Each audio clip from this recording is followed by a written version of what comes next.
আমি নবী যাদের যাদের সাহায্যকারী, আমার আলী তাদের তাদের সাহায্যকারী। আমি নবী যাদের যাদের বন্ধু, আমার আলী তাদের তাদের বন্ধু।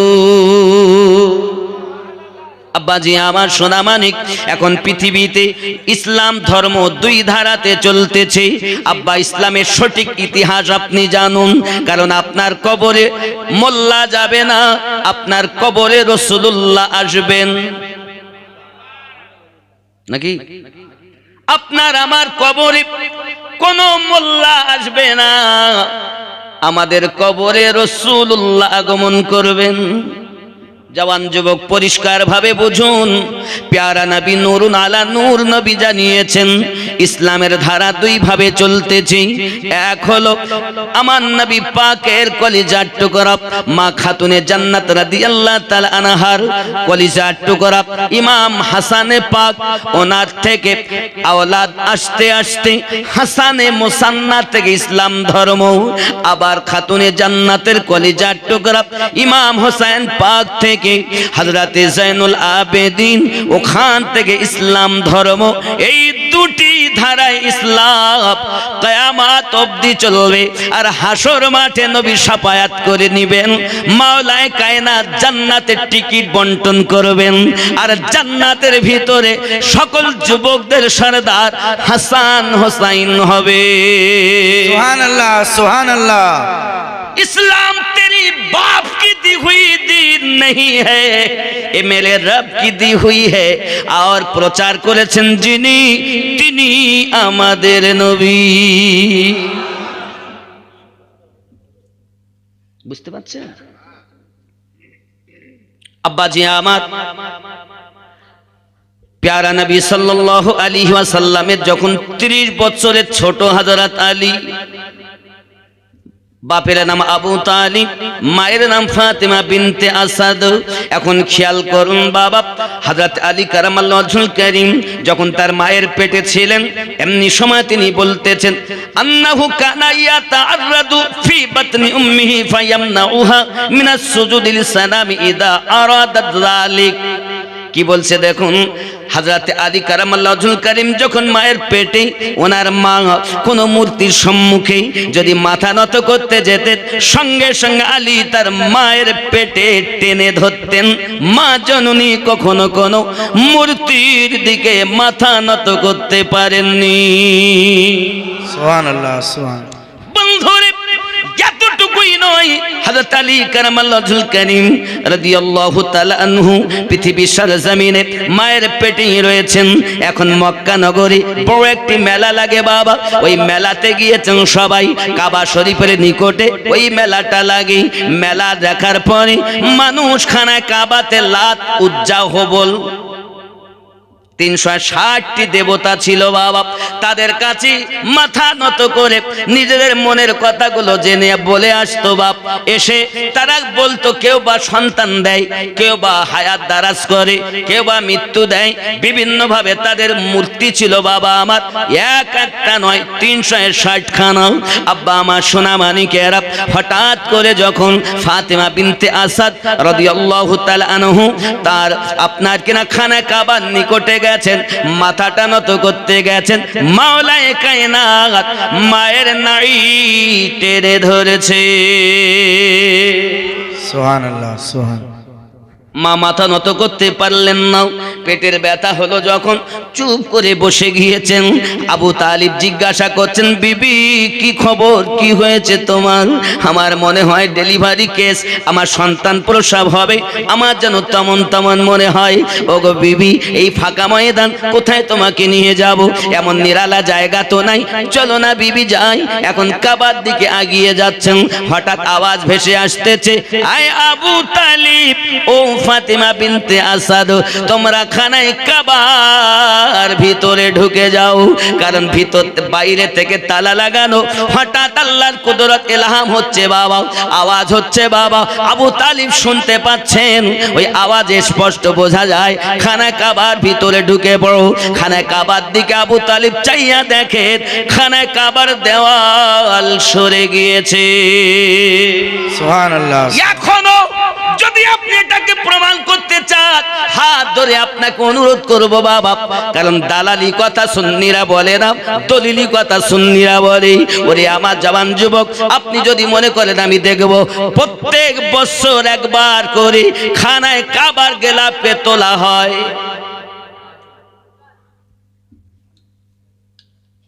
হজের আগে।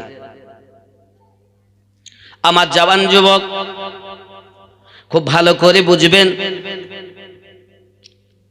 এখন খানায় কাবার গেলাপ যখন তোলা হয় তখন আব্বা আমার দেখবেন আপনি ঠিক ওই খানায় কাবার অপোজিটে যেদিকে হাজরে আসওয়াদ আছে তার অপোজিটে, হে বাবাজি, দেওয়ালটা এখনো চির খেয়ে আছে,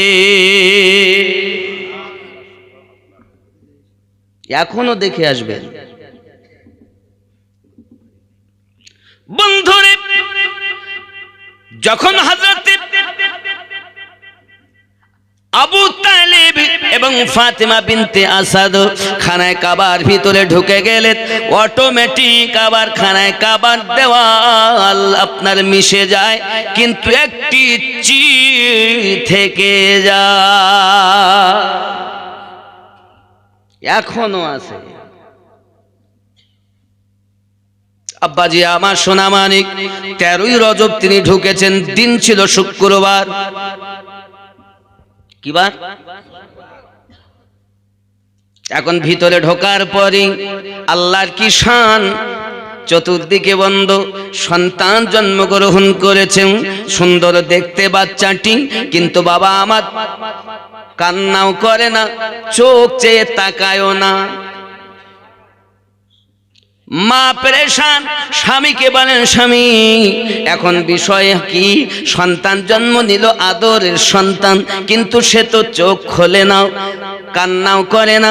কত বাচ্চা দেখেছি জন্ম নিয়ে কান্না করি, বাচ্চা তো কান্না করতেছে না, বাচ্চা তো চোখ চাচ্ছে না। মরা বাচ্চা জন্ম নিল নাকি নিথর হয়ে পড়ে আছি, কিছুই বলে না, নাকে হাত দিয়ে দেখেন নিঃশ্বাস প্রশ্বাস যাওয়া আসা করছি, না তো জীবিত আছি, তবে কেন কান্না করে না? ওগো আমার জওয়ান যুবকেরা, মা পেরেশান, আব্বা পেরেশান, কিন্তু খানায় কাবা থেকে তো বাইরে আসতে পারেন না। আব্বা আমার আপনার 13 তারিখ চলে গেল, 14 তারিখ চলে গেল, 15 তারিখ হলো, সারা দিন মানুষ খানায় কাবা তপ করে সন্ধ্যার সময় যায়, কিন্তু খানায় কাবার তালা খুলতে যায়, খানার কাবার তালাও খুলতে পারে না। মানুষের ভিড় লেগে গেছে, আবু জাহেলের কাছে খবর যায়, আবু সুফিয়ানের কাছে খবর যায়, কেন গো তালা খুলতে পারো না? আব্বা আমার সবাই মিলে চেষ্টা করি, আবু জাহেল বারবার চাবিতে তালাতে চাবি ঢুকিয়ে দেখে, তালা কিন্তু খোলে না। এ বাবাজি, 3 দিন মানুষের ভিড় লেগে আছে খানায় কাবার নিকটে। এমন করে 3 দিন যখন হয়ে গেল, মহান আল্লাহ পাক আল্লাহ তাআলা জিবরিল আমিনকে বলছেন, জিবরিল, ওগো আমার জিবরিল চলে যাও, আমার নবীকে আমার হাবিবকে যাইয়া বলে দিন আর গারে হীরার ভিতরে আমি আল্লাহর ইবাদত করতে হবে না, তার চাচাতো ভাই দুনিয়ায় ভূমিষ্ঠ হয়েছে, খানায় কাবার ভিতরে অবিলম্বে যেন আমার হাবিব ওখানে পৌঁছে যায়। সুবহানাল্লাহ, সুবহানাল্লাহ। অবিলম্বে। আব্বাজি আমার সোনা মানিক, হযরতে জিবরিল আলাইহিস সালাম এসে নবী পাকের কাছে খবর দিলেন, ইয়া রাসূলুল্লাহ, ইয়া হাবিবাল্লাহ, হুজুর আল্লাহ পাক পয়গাম পাঠিয়েছেন, আপনি জলদি করে খানায় কাবার নিকটে যান, কারণ আপনার চাচাতো ভাই ভূমিষ্ঠ হয়েছেন। আমার আপনার নবী, প্যারা নবী, নূরুন আলা নূর নবী, গুটি গুটি কদম মোবারকায় যখন খানা কাবার নিকটে গিয়েছেন, আব্বা আমার সঙ্গে সঙ্গে আবু জাহেল সহ অনেক দল বলেছে হাজির। ও গো মুস্তাফা, তুমি আমাদের বড় আদরের পাত্র, ও গো মুস্তাফা, দেখো না আমরা খানায় কাবার তালা খুলতে পারি না, যে তালা সেই চাবি, একই চাবি ইতিপূর্বে প্রতিদিন খুলতাম, যখন ইচ্ছা তখন খুলতাম, এখন কিন্তু আর খোলে না। আমার আপনার নবী পাক বলেন, তাই নাকি গো, চলো না দেখি। প্যারা নবী চাবিখানা হাতে নিয়েছেন, কানায় কাবার তালার দিকে একবার নোরানি চোখ দিয়ে তাকিয়েছেন, চাবিও দিতে হলো না, তালা খুলে জমিনে অটোমেটিক পড়ে যায়। সুবহানাল্লাহ, আমি বলতে চাই রে বন্ধু, তুমি মানুষ হইয়া নবীকে নিজেদের মতো মানুষ বলতেছ, কিন্তু খানায় কাবার তালা নবীকে চিনেছে। সুবহানাল্লাহ, সুবহানাল্লাহ। তালা খুলে গেল। তালা যখন খুলে গেল সবাই আশ্চর্য হয়ে গেল। হরি, চাবি দিয়ে খোলে না। আর মোস্তাফা যেই চোখে তাকিয়েছেন তালার দিকে নিকটে গিয়ে, আর সঙ্গে সঙ্গে তালা খুলে নিচে পড়ে গেল। হায় হায়, কেমন মানুষ! এমনিতে তো ওনার নাম তখন আল আমিন, সর্বশ্রেষ্ঠ বিশ্বাসী। জোরে বলো। এখনো নবুয়াত এলান হয়নি, এখনো লা ইলাহা ইল্লাল্লাহ কেউ পায়নি।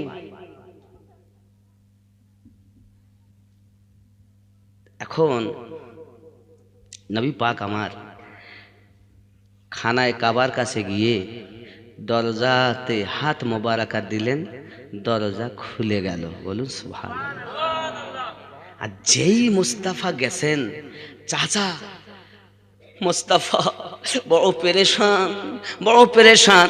আর আপনার আমার নবী পাক জবান মোবারকায় বলছেন, ধন্যবাদ ধন্যবাদ, মোবারক মোবারক। চাচা আপনি না বললে কি হবে, আমার রব আমাকে জানিয়ে দিয়েছে। কি জেনেছেন মুস্তাফা, কি জেনেছো বাবু তুমি? নবী আমার বলেন, চাচাজি আপনি যে আমার ভাইয়ের পিতা হয়েছেন, এটা আমার রব আমাকে জানিয়েছেন। কই আমার ভাই কোথায়? চাচি আম্মা বলছেন, মুস্তাফা বড় পেরেশান, বড় পেরেশান। 3 দিন ধরে এখনো চোখ খোলেনি, 3 দিন ধরে এখনো কাঁদিনি। আমার নবী পাক বলেন, চাচিমা, ওগো চাচি আম্মা, আমার ভাই হবে, চোখে অন্ধ হবে, আর সে জবানে বোবা হবে, গোঙা হবে, এটা কখনো হতে পারে না। কই আমার কোলে দেন। আপনার আমার নবী যখন নিজ কোল মোবারকায় নিয়েছেন, নেওয়ার পরে আপনার আমার নবী পাক সাল্লাল্লাহু আলাইহি ওয়াসাল্লাম নিজের লাবে দাহান তার গালে দিয়েছেন। আর দেওয়ার সঙ্গে সঙ্গে ওই বাচ্চা নয়ন দুটি খুলে দিয়েছে। সুবহানাল্লাহ, সুবহানাল্লাহ। নারায়ে তাকবীর, নারায়ে তাকবীর, নারায়ে রিসালাত, নারায়ে রিসালাত। মাসলাকে আলা হযরত, মাসলাকে আলা হযরত মাওলানা কারি আমিনউদ্দিন নকশবন্দি সাহেব। ख्याल करें, जवान होने के बाद एक दिन हुजूर सल्लल्लाहु अलैहि वसल्लम ने हज़रत अली से पूछा, तुमने मेरे आने से पहले आंखें क्यों ना खुली थी? বড় হওয়ার পর, জওয়ান হওয়ার পর নবী জিজ্ঞাসা করছেন, আলী আমি যত সময় না গেলাম তত সময় তুমি কেন চোখ খোলনি? তো উনি বলছেন, हज़रत अली ने अर्ज की, उन्हें अर्ज करलें, आका मेरी तमन्ना ये थी कि मेरी आँख खोले तो मेरी पहली निगाह रूहे मुस्ताफा पर पड़े। সুবহানাল্লাহ, সুবহানাল্লাহ। কি বললেন? এই হাদিসটি আছে সহিহ বুখারী প্রথম খণ্ড 525 পৃষ্ঠার মধ্যে, মুসলিম শরীফ দ্বিতীয় খণ্ড 279 পৃষ্ঠার মধ্যে, তিরমিজি শরীফ দ্বিতীয় খণ্ড 214 পৃষ্ঠার মধ্যে, মেশকাত শরীফ 563 পৃষ্ঠার মধ্যে হাদিসটি মওজুদ। জোরে বলুন সুবহানাল্লাহ, সুবহানাল্লাহ। কি বোঝা গেল? নবী পাক বললেন, হযরত আলী কাররামাল্লাহুল কারীম জওয়ান হওয়ার পর, আলী তুমি তো 3 দিনের বাচ্চা, তোমার পিতা তোমার মাতা পেরেশান, তুমি চোখ খোলো না, কান্নাকাটি করো না। আমি নবী যখন কোলে নিয়েছি, লাবে দেহান তোমার গালে দিয়েছি, সঙ্গে সঙ্গে তুমি চোখ খুললে, ব্যাপারটা কি তো আমার বুঝে আসে না। হযরত আলী কাররামাল্লাহুল কারীম বলেছিলেন, নবীজি আমি রুহানি জগতে আমার রবের কাছে বলেছিলাম, মাওলা আমি দুনিয়াতে গিয়ে অন্য কিছু দেখতে চাই না, প্রথম নজর যদি আমার পড়ে, ওই নজরটা যেন আপনার হাবিবের উপরে পড়ে। সুবহানাল্লাহ, সুবহানাল্লাহ। নবী আমার বললেন, আলী তুমি তো 3 দিনের বালক, কেমন চিনলে যে আমি নবী তোমার কাছে এসেছি?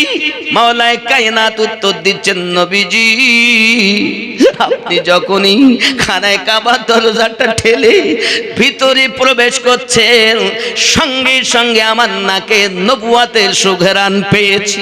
সুবহানাল্লাহ তারুদিগো যে আপনি আমারে কোলে নিয়েছেন, সঙ্গে সঙ্গে আমি দেখি না না না, এখনই নবী পাকের চেহারা দেখা যাবে না। কারণ বাচ্চারা জন্ম নিলে সন্তানদেরকে পিতা মাতা দাদি নানি আদর করে মিষ্টি খাওয়ায়, মধু গালে দেয়, মিষ্টি কথা বলবে দেয় না, মিষ্টি মিষ্টি কথা বলে, মধু দে, মধু না থাকে যা আছে তাই দে, করে কি না করে না? আর আমাদের কি গালে দিচ্ছে তা আল্লাহই জানে, সব ঝাল, বুঝতে পারলাম না। সেখানে আমার মনে হয় আমার মায়েদের পেটে যখন থেকে বাচ্চা যায়, বাপের বাড়ি আসে, আর আসার পরে তো ওই মোবাইল ছাড়া ওর কিছু চায় না, বসে মোবাইল, শুয়ে মোবাইল, খায় তা মোবাইল, সিরিয়াল, সিনেমা, এটা কি সেটা। এখন যেই বাচ্চা জন্ম নিয়েছে, 1.5 বছর 2 বছর বয়স হয়েছে, এখন বাচ্চা কিচ্ছু খাবে না, আগে মোবাইল দেখাইতে হবে, মোবাইল ওদিকে চলবে, ওদিকে ওর মা গালে ঠাসবে, ঠিক না? মোবাইল ছাড়া গালে। জননী আপনি তো ঠিকভাবে চলেননি, যার কারণে আপনার বাচ্চা মোবাইল ছাড়া আর কিছু বুঝিনি। আপনি তো তেলাওয়াতে কোরআন করতেন না, আপনি তো নামাজ পড়তেন না, আপনি শরিয়াতে মোতাহারার পাবন্দি করতেন না, আপনি তো ছিলেন নায়িকার মতো, আপনার সন্তান হয়েছে ভিলেনের মতো। এই ঠিক না ভুল? রাগ হচ্ছে? রাগ হয়েছে? কিছু করার নেই, দাওয়াত দিয়েছেন, শুনতে হবে।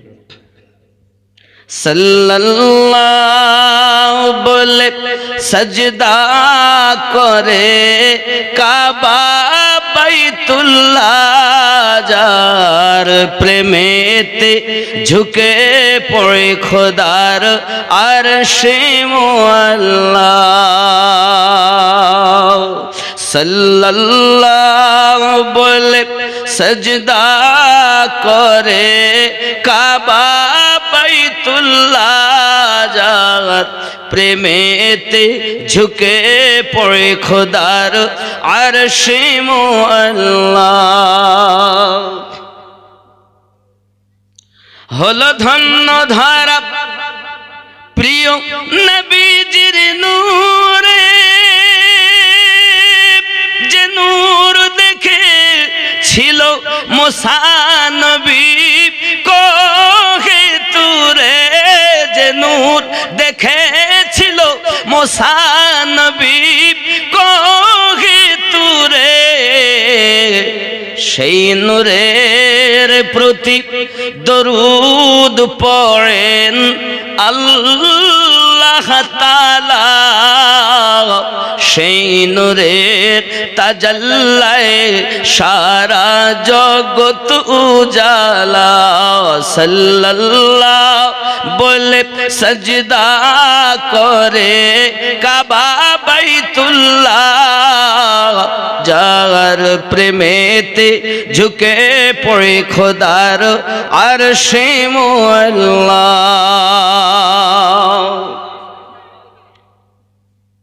নবীকে ভালোবাসেন তো? বাসেন না? নবীকে ভালোবাসি, এত ভালোবাসি নামাজ পড়তে যেতে পারিনি, নামাজ পড়তে ভালো লাগে না।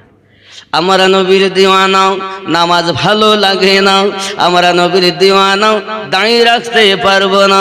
আমরা নবীর দিওয়ানা, মা বাপকে ভাত দিব না। এখানকার ছেলেরা দেয় তো, ভাত দেয় না বাপ মাকে?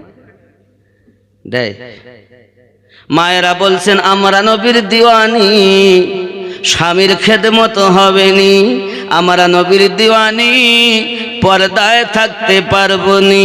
শুটিং শাটিং ফিটিং, কাঁধে মেরেছে সিফটি পিনার হুকিং, ঘায়ে ঝুলিয়েছে ধেনাচিকা একটি ব্যাগ। শেরগ্রামের যুবক ঘুরে ঘুরে আমায় দেখ, লাম খালি মিম খালি, নুনের পেটে এক নোক্তা, পেট আলগা মাথা খোলা, কপালেতে এক নোক্তা। এরকম জিনিস আছে না? পিঠও খোলা মাথাও খোলা, কপালে লাল নোক্তা। তো হ্যাঁ, কালারও বলে দিচ্ছি, মানে মৌলবীদের থেকে সব শুনে শুনে মৌলবী হয়ে গেছে। একদম কোনো অসুবিধা নাই। শেরগ্রামের মানুষ বড় মোহাব্বতী মানুষ, পীর তরিকতের মানুষ। কে বা গসে কড়াহারির পাগল, খুলনবীর পাগল, কে বা সরকারে আলা হাজতের পাগল, কে বা মাসরুর কালিমির পাগল, কে বা জালালুদ্দিন আশরাফির পাগল, কে বা বারালা ছোট হুজুরের পাগল। হে বাবা, আল্লাহর রহমত যে আমরা আল্লাহর ওলিদেরকে ভালোবাসতে শিখেছি, ঠিক কি না বাবা? এটা শুকরিয়া আল্লাহর, নইলে আমাদের জীবনের তো কোনো দামই নাই। ওই যে মানুষ যেদিন মানুষ হবে সেদিন মানুষ খোদা পাবে।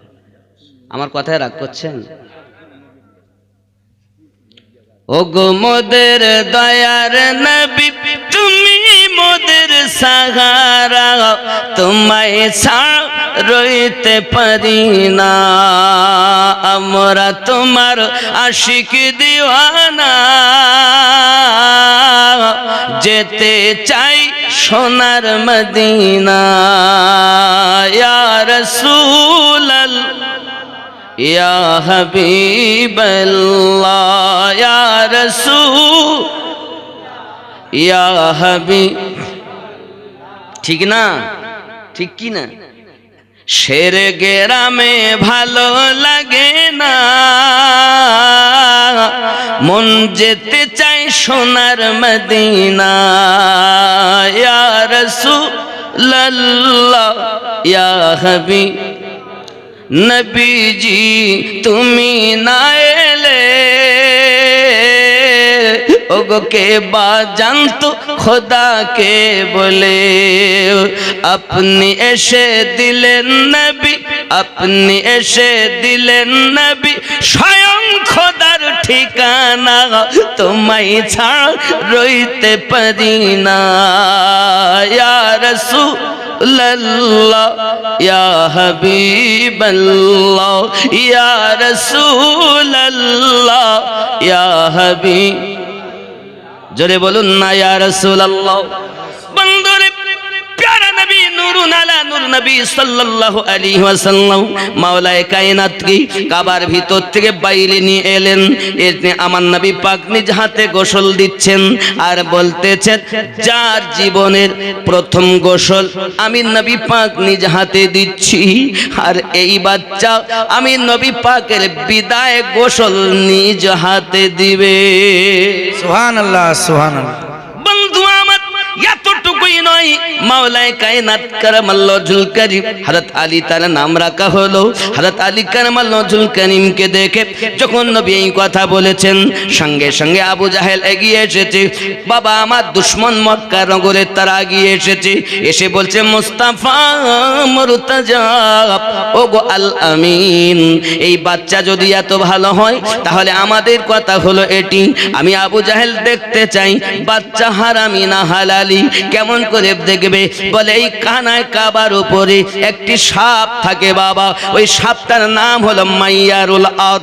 কোন বাচ্চা মক্কা নগরীর জন্ম নিলে ওই বাচ্চাটাকে খানায় কাবার আপনার কিনা শিরানে চাতালে শুইয়ে দেওয়া হয়। বাচ্চা জন্মের পরে একটা ঘেরান থাকে, ওই ঘেরানে ওই সাপটা নিচে নেমে আসে। যদি বাচ্চাটাকে কামড় দিয়ে দেয় তাহলে বুঝতে হবে বাচ্চা হারামি, আর বাচ্চাকে যদি যদি সঙ্গে চলে যায়, আবু জাহেল বলে সেই বাচ্চা হলো হালালি। ই সোনামানিকেরাও, আবু জাহেল বলতে চায় মোস্তাফা ওগো আল আমিন, এই পরীক্ষাটা আমাকে করতে দিতে হবে। চাচি আম্মা ছুটে এসেছেন, মোস্তাফা আমার কলিজার টুকরাকে আমি এইভাবে সাপের মুখে দিতে পারবো না। আবু তালিব বলতে চান মোস্তাফা আমার কলিজার টুকরাকে আমি দিতে পারবো না। প্যারা নবী বলছেন চাচাজি চিন্তার কোনো কারণ নাই, ঘাবড়ানোর কোনো কারণ নাই। ওগো চাচা আপনি জানেন না, আপনি জানেন না, আমি যাহা জানি আপনি তাহা জানেন না, আমি যাহা দেখি আপনি তাহা দেখেন না। একবার আবু জাহেলকে তার কাজ করতে দাও। নবী পাক যখন বলছেন, চাচাকে চুপ করে আছেন। আব্বাজি আমার সোনা মানিক, হযরত আলী রাদিয়াল্লাহু তাআলা আনহুর বয়স হলো তিন বছর 3 মাস 3 দিন। 3 দিনের বাচ্চা, কত গায়ে জ্বর হবে? বিশাল জ্বর হবে না? হাদিস সর্বনাশ। আল্লাহর দয়া কত, এই বাচ্চা যে একদিন উপাধি হয়ে কারামাল্লাহ ওয়াজহুল কারীম উপাধি পাবে, এটা তার বাপ মা জানে না। এই বাচ্চা যে পৃথিবীর জমিনে বেলায়াতের তাজদার হবে, এটা তো বাপ মা জানে না।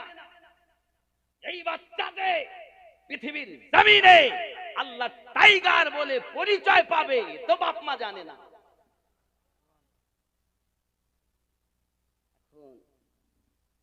বাপও পরেশান, মাও পরেশান, মনের ভিতরে হাতার ব্যথা। যেহেতু বিষাক্ত সাপ যদি কামড় দেয় তাহলে তো বাচ্চা চলে যাবে। কিন্তু আল আমিন কে? আমাদের নবী। এখনো লা ইলাহা ইল্লাল্লাহ প্রচার হয়নি। আপনি কি মনে করেছেন যে কাবার দিকে ফিরে আমরা নামাজ পড়ি, এই কাবাটা হযরত আলীর জন্মভূমি? আপনি ওলি মানবেন না, না মানেন, কিন্তু মনে রাখুন ওলিদের তাজদারের জন্মভূমির দিকে নামাজ না পড়লে আপনার নামাজই হবে না। কোন মোল্লা আপনাকে কি শিখিয়েছে আমি জানি না, কিন্তু আল্লাহর ইবাদত করতে গেলে আলী কারামাল্লাহ ওয়াজহুল কারীমের জন্মভূমির দিকেই ফিরে করতে হবে। নামাজ কবুল হবে না তার, আলীর মোহাব্বত নেই যার। নামাজ যেন ছেলে খেলামও মনে করেছে, যাবে আর ঠুকবে চলে আসবে। আরে ইবাদত তো তার গ্রহণ হবে। খানায় কাবা শুধু আল্লাহর ঘর না, ও খানায় কাবাটা আলী কারামাল্লাহ ওয়াজহুল কারীমের জন্মভূমি। অনেক সময় অনেক দেশের মানুষ বলে বাচ্চা জন্মের পরে আতুর ঘর বলে। আতুর মানে বোঝেন তো নাকি? আপনারা বলেন তো? তাহলে আতুর ঘর, তাহলে নামাজও পড়তে হবে কিয়ামত পর্যন্ত। কি সুন্নি, কে দেওবন্দি, কে কাদিয়ানি, কে শিয়া, কে লামোঝাবি, কে মাওদুদি, আরে ৭৩টা দল নামাজ আদায় করে তো কাবার দিকে ফিরে করে, ঠিক কিনা? কিন্তু একটা দল জান্নাতে যাবে, বাকি সব জাহান্নামে যাবে। কেন? নামাজ পড়ে কাবার দিকে, কিন্তু কাবা যিনি, ওই কাবা আতুর ঘর যার, তার মায়া তার অন্তরে নাই, এর জন্য জাহান্নামী হবে।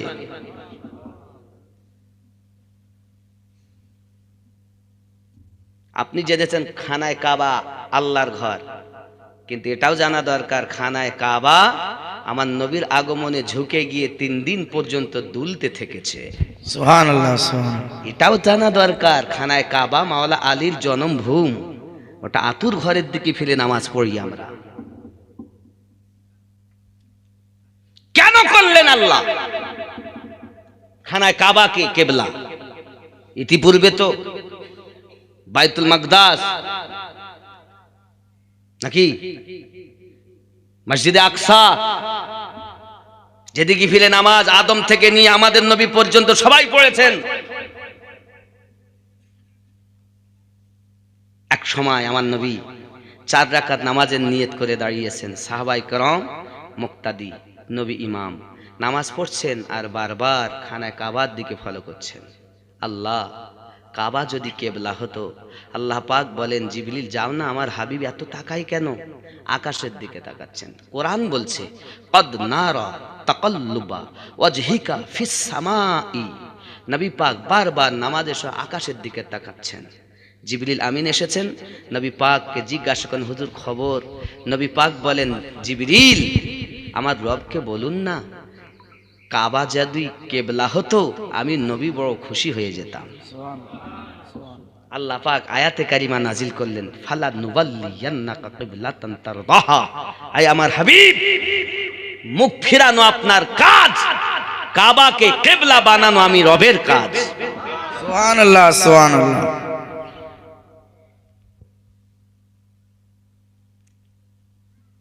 নবী নবী নবী নবী নবী নবী নবী নবী নবী নবী নবী নবী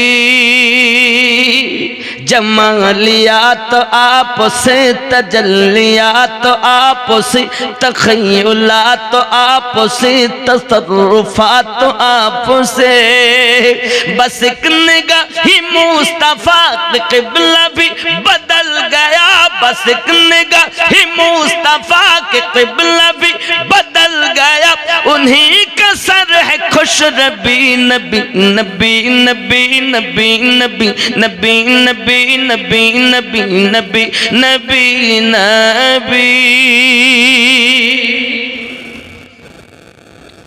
কি হবে? আয় আল্লাহ, 2 রাকাত নামাজ হয়েই গেছে, 4 রাকাত 3 রাকাতের বেলায় নবীকে আল্লাহ অর্ডার করছেন মুখ ফিরান। এখন পশ্চিম তো এইটা না, এইটা আমি এই দিক ফিরে পড়ি, আমি ঘর থেকে আসছি তো আমি এই দিক ফিরে পড়লাম একদিক। যাই হোক, নামাজ পড়ার পর 2 রাকাত হয়ে গেছে, 3য় রাকাতে এখন এইটা যদি পশ্চিম হয় মানে কেবলা যদি এই দিকে হয় তাহলে মসজিদে আকসা এই দিকে, কথা বুঝতে পারেননি? পূব দিকে। আপনি যদি বিশ্বাস না করেন আমার মোবাইলও ছবি তোলা আছে, কিন্তু এখন খুঁজতে হবে, সামনে নাই। মদিনা মনোয়ারায় যদি যান তো মসজিদে কেবলা তাইন দেখতে পাবেন।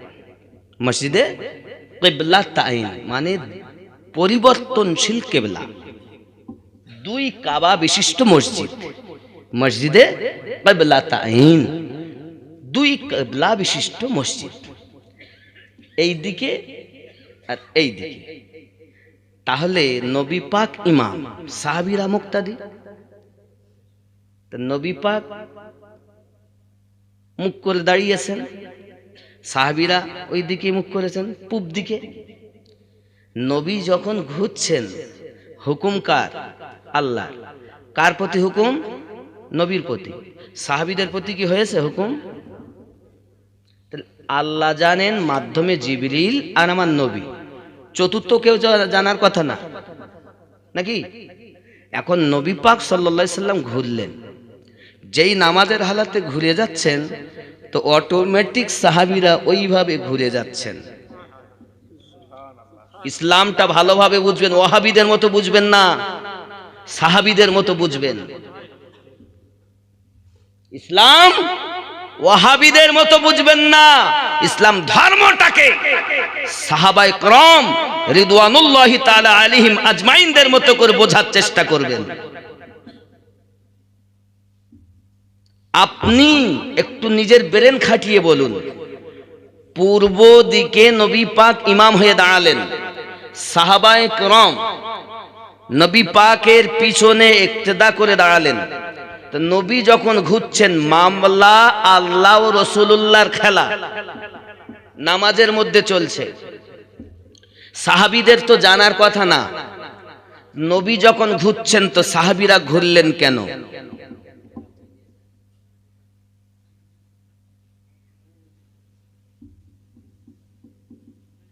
বুঝতে পারেননি?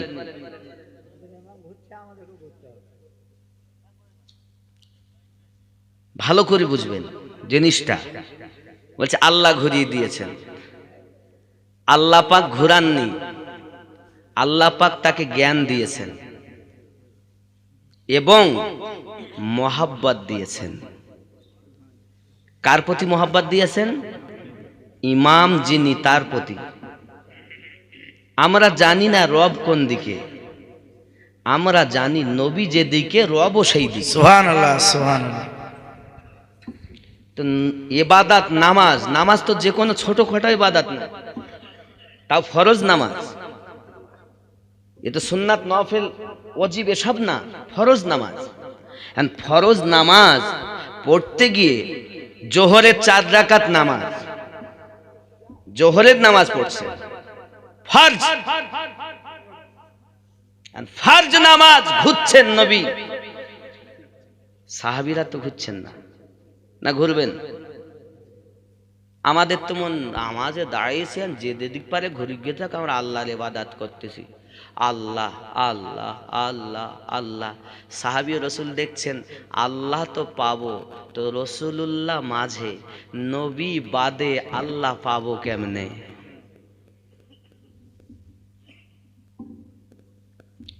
মুজাদ্দিদ আল ফেসানি শেখ আহমদ সিরহিন্দি হুজুরকে কি জিজ্ঞাসা করেছিলেন, হুজুর আপনি সব থেকে বেশি কাকে মোহাব্বত করেন? তা ইমামে রব্বানী রাদিয়াল্লাহু তাআলা আনহু বলেছিলেন, আমি সব থেকে বেশি আল্লাহকে ভালোবাসি, কিন্তু আল্লাহর রহমতের দরজায় আওয়াজ দিতে গিয়ে দরজাতেই নবী মুস্তাফাকে পেয়েছি। সুবহানাল্লাহ সুবহানাল্লাহ। যত সময় নবীর কাছে আমি না ঝুঁকেছি, আল্লাহর রহমতের দরজা খুলতে পারিনি। সুবহানাল্লাহ। কথা বুঝতে পারছেন? কথা বলুন। আমার তরিকার ইমাম, 1000 বছরের ইমাম, শ্রেষ্ঠতম মুজাদ্দিদ শেখ আহমদ সিরহিন্দি রাদিয়াল্লাহু তাআলা আনহু বলেন, মুস্তাফার কাছে আমি যত সময় বিক্রি না হয়েছি, আল্লাহর রহমতের দরজা খোলা পাইনি। সুবহানাল্লাহ। তাহলে এই কথাটা যদি আমরা দেখি একটু কোরআন থেকে, তাও একটু দেখি সূরা আল ইমরান আয়াত নাম্বার 31। কত নাম্বার আয়াত? এই আমার কথা বুঝতে আপনার অসুবিধা হচ্ছে না তো? আমি কিন্তু খুব ধীরে ধীরে আস্তে আস্তে আপনাদের বেলেনে ঢুকানোর চেষ্টা করছি, কারণ আমি চাচ্ছি না যে আমাদের ঘরের ছেলে যেন ওহাবি হয়ে না যায়, আমাদের ঘরের ছেলে যেন এখন 3 মাসে মুফতি না হয়ে যায়, গিয়ে হাত এখানে বাঁধতে আরম্ভ করেছে, দোয়া বাদ দিয়েছে, দেয়নি। কি মনে করেছেন আপনি? আপনাকে এখানে হাত বাঁধানোর যে হাদিস দেখানো হচ্ছে এইখানে, বলছে ওটা জয়ীফ 3টে, মোট 11টা হাদিস বুকে হাত, এই নাভির নিচে হাত বাঁধার সহি হাদিস 8খানা, জয়ীফ হাদিস 3খানা। আপনাকে দেখায় না, ওই জয়ীফ 3টে দেখায়। যাক, আমি বুঝাতে চাচ্ছি এটাই, ওটা আলাদা। একটাই জিনিস মাথায় রাখুন, সাহাবী রাসূল দেখছেন নামাজ পড়াচ্ছেন নবী, ইক্তেদা করে দাঁড়িয়েছি নবীর পিছনে, নবী যখন ঘুরছেন তো আমরা বা কেন থাকবো দাঁড়িয়ে, আমরাও ঘুরে গেলাম। তো নবীও ঘুরে গেছেন, সাহাবীরাও ঘুরে আবার খানায়ে কাবার দিকে, নবী পাকেরও চেহারা মোবারক, সাহাবায়ে কেরামদেরও চেহারা মোবারক। জোরে বলুন সুবহানাল্লাহ। সরকার আলা হযরত বলছেন, तुझसे और जन्नत से क्या मतलब वहां भी दूर हो, तुझसे और जन्नत से क्या मतलब वहां भी दूर हो, हम रसूलुल्लाह के जन्नत रसूलुल्लाह की अल्लाहुम्मा। चार ढालें एक ढोक सय्यदना मौलाना मुहम्मद व अला आले सय्यदना मुहम्मद सल्लल्लाहु अला मुहम्मदीन सल्लल्लाहु अला मुहम्मद सल्लल्लाहु अला মুহাম্মাদিন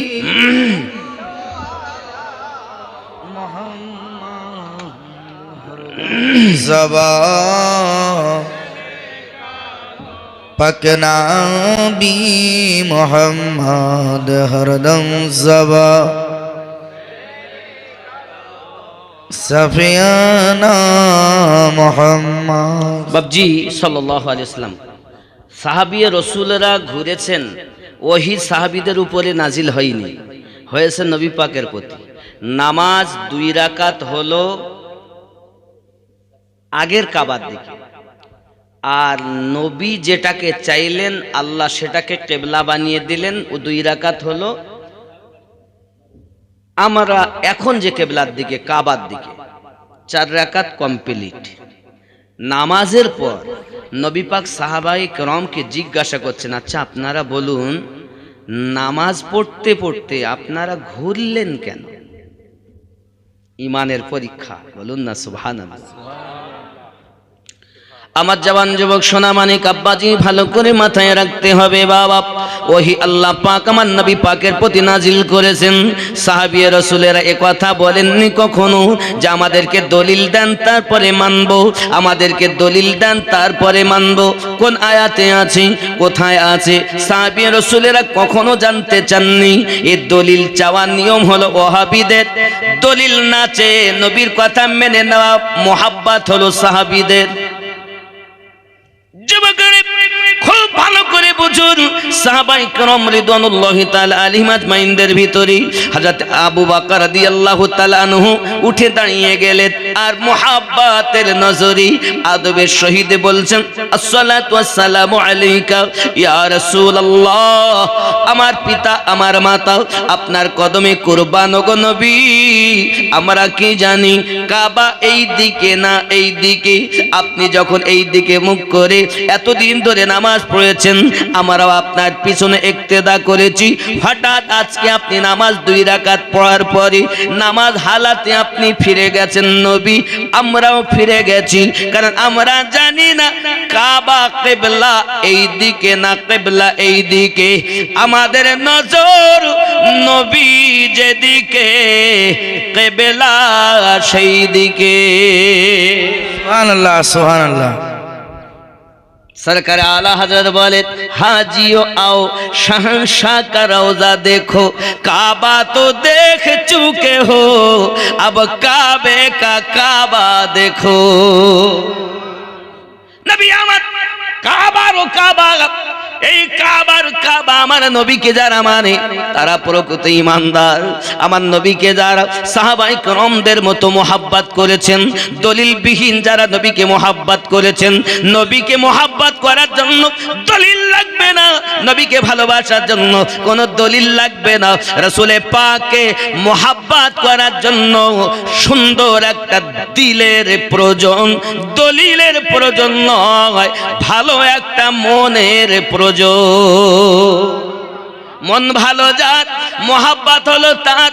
যার ভিতরে মোহাব্বত নাই তার ভিতরে কিছু নাই, যার ভিতরে মোহাব্বত আছে তার ইবাদত আল্লাহর দরবারে কবুল হয়েছে। সুবহানাল্লাহ সুবহানাল্লাহ। এ তো কোরআন, এ তো কোরআনে আছে। তাহলে সাহাবায়ে কেরাম দলিল চাননি, আমরা কেন চাবো? এই দলিল চাওয়া অভ্যাসটাই হলো ওয়াহাবীদের। আর দলিল বিহীন বিনা দ্বিধায় নবীকে প্রেম করে, বলছে কিয়াম করব দলিল কই, দুয়া করব দলিল কই। আরে বাবা, দরুদ পড়বে দলিল চাচ্ছ, দুয়া করবে দলিল চাচ্ছ, কি আরম্ভ করেছো? এখন যদি কোন একটা মশলা জিজ্ঞাসা করা হয় তো আগে ভ্যানালা উত্তর দেয় না, মৌলবীরা ইমাম সাহেবরা দিতে ভয় করে। ভ্যান চালায়, টোটো চালায়, ও আগে উত্তর দেয়। টোটো বোঝেন নাকি? এটা টুকটুকি বলেন, টুকটুকিওয়ালা আগে উত্তর দেয়, চেন্নাই গাড়ি। আবার বাংলাদেশের কথা হলো ইজি বাইক। এই টুকটুকি বা টোটো, আমাদের দিকে টোটো বলে, আপনার টোটো বলে, অনেক জায়গায় টুকটুকি বলে। আবার বাংলাদেশে ইজি বাইক বলে, বুঝতে পেরেছেন? Easy bike. আবার আর একটা কি নাম বললেন? চেন্নাই গাড়ি, সুবহানাল্লাহ। চলো কত নাম, কোথাকার বলি কোথাকার গালি নাকি। আব্বা আমার সোনা মানিকের, এখন বলার উদ্দেশ্য হলো নবী পাককে মহব্বত করার জন্য নির্ভেজাল একটি অন্তরের দরকার। আব্বা আমার প্রেমটা যেখানে হবে সেখানে কোনো আপনার কিনা ভেজাল থাকবে না। প্রেম এমন হয়, কেমন প্রেম হবে? নবী আমার হাদিস শরীফে বলেছেন, সহিহ বুখারী কিতাবুল ঈমান হাদিস নাম্বার 15, নবী পাক বলেন, আনাস বিন মালিক রাদিয়াল্লাহু তাআলা বর্ণনা করেন, লা ইউমিনু আহাদুকুম হাত্তা আকুনা আহাব্বা ইলাইহি মিন ওয়ালিদিহি ওয়া ওয়ালাদিহি ওয়ান নাসি আজমাইন। হতে পারবে না তোমরা ঈমানদার ততক্ষণ হতো যদি তোমাদের সন্তানের থেকে বেশি, পিতামাতার থেকে বেশি, দুনিয়ার সমস্ত মানুষের থেকে বেশি আমি নবীকে যদি প্রেম না করতে পারো, লা ইউমিনু, তুমি মুমিন হতে পারবে না। মুমিন হতে গেলে জীবনের থেকে বেশি নবীকে প্রেম করা লাগবে। সুবহানাল্লাহ। আব্বাজি আমার সোনা মানিকেরা, খুব ভালো করে বুঝুন, তাহলে বোঝা যায় নবী দোজাহা সাল্লাল্লাহু আলাইহি ওয়াসাল্লাম বলেন, চাচিমা চিন্তার কারণ নাই। দেখ আবু জাহেল কি করতে চায় দেখি।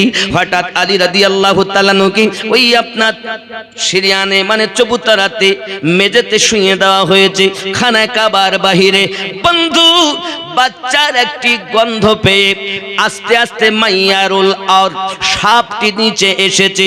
এসে যখন আপনার কিনা আলী কারামাল্লাহু ওয়াজহুল কারীমের কাছে আপনার সাপটা গিয়ে আপনার দেখা যায় এমন করে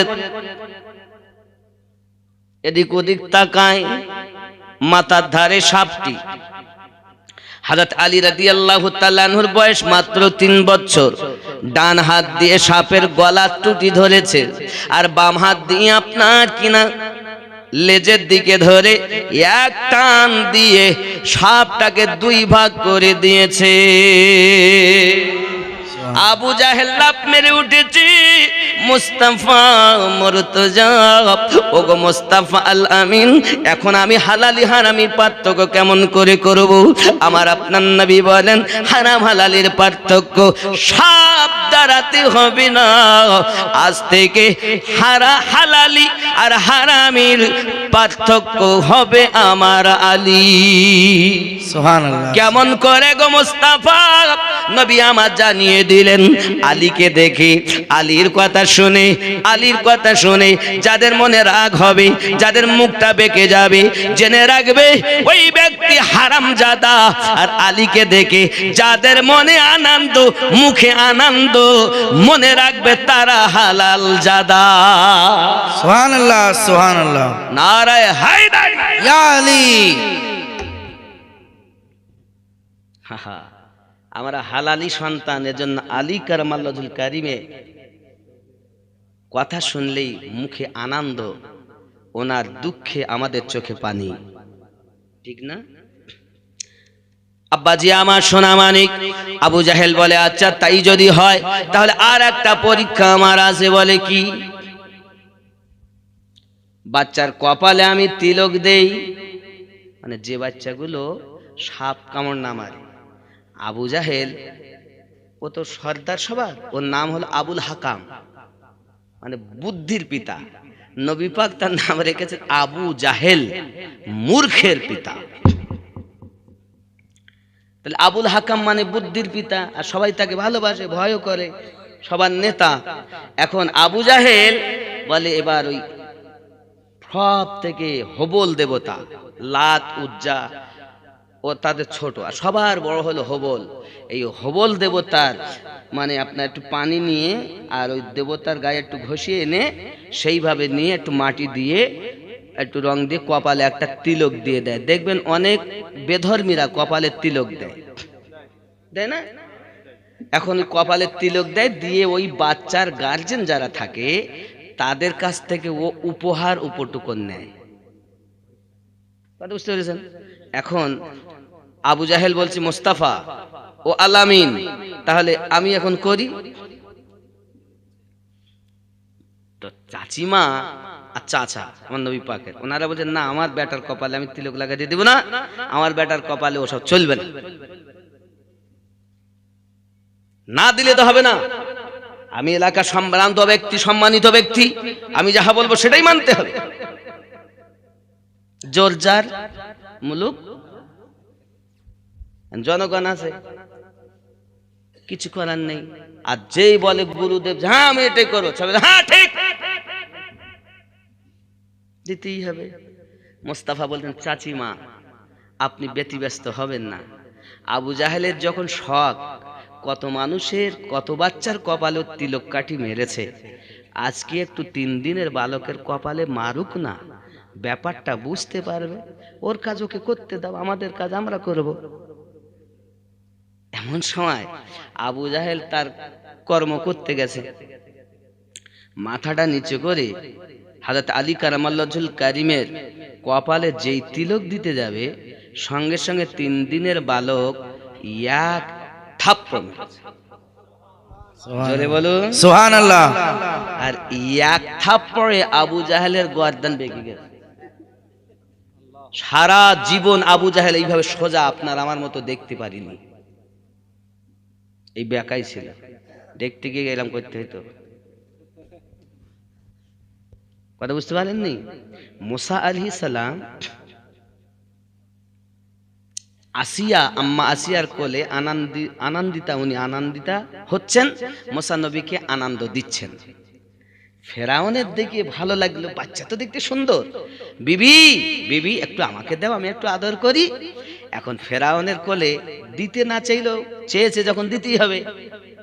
এখন ফেরাউনের কোলে নবী মুসাকে দিয়েছেন বিবি আসিয়া, আম্মা জান যখন দিয়েছেন, তখন দেখতে তো সুন্দর মুসা আলাইহিস সালাম।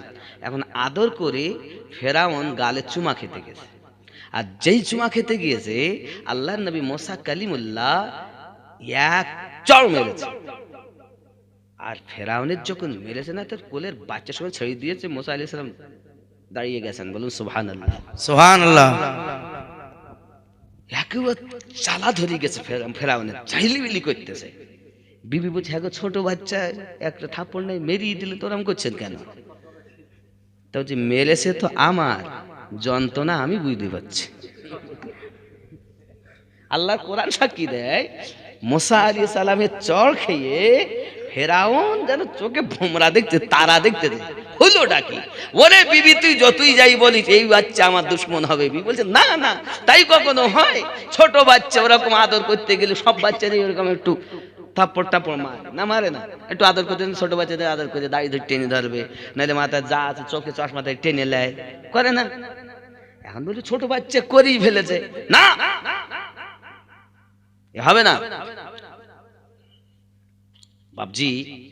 ফেরাউন বলছে বিবি মেরেছে আমার, জ্বালা আমি বুঝি, তা আমার মনে হয় এই বাচ্চাই হলো আমার সব শেষ করে ফেলবে, কি করতে হবে?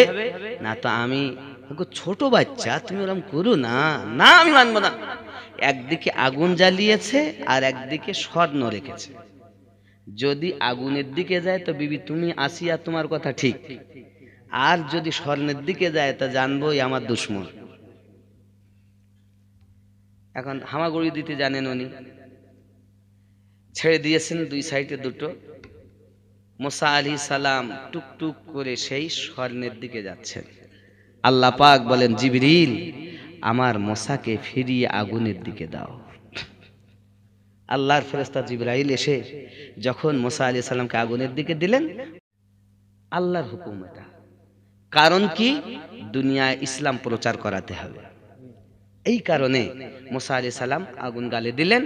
সারা জীবন জিভের একটা সাইড পুড়ে গেল, একটু কথা বলতেন তো বাদো বাদো মতো কথা বলতেন, কিন্তু মুসা আলাইহিস সালাম হাকিকাতে আল্লাহর কালিম ছিলেন, তিনি রসুল ছিলেন, তিনি আল্লাহর পয়গম্বর ছিলেন, তিনি তার পাওয়ার আলাদা। জোরে বলুন সুবহানাল্লাহ সুবহানাল্লাহ।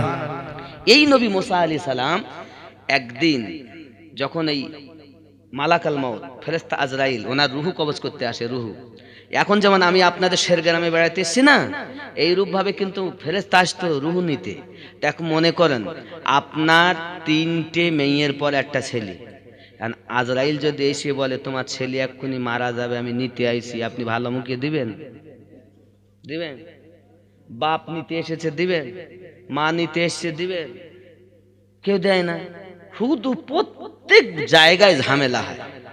মুসা আলাইহিস সালামের কাছে যখন গিয়েছেন রুহু কবজ করবেন, মুসা নবী চিনতে পেরেছেন, খবর তাহলে আমি আপনার রুহু নিতে এসেছি। হে বাবা, এক চড় মেরেছেন। আর আজরাইল ফেরেশতার নূর, তখন তো মানুষ রূপে এসেছিলেন, ফেরেশতা তো নূরের, কিন্তু মানুষ রূপে আসতেন। এক থাপ্পড়ে আজরাইলের চোখ বেরিয়ে গেছে। সুবহানাল্লাহ। সেই নবী মুসা নবী থাপ্পড় খেয়ে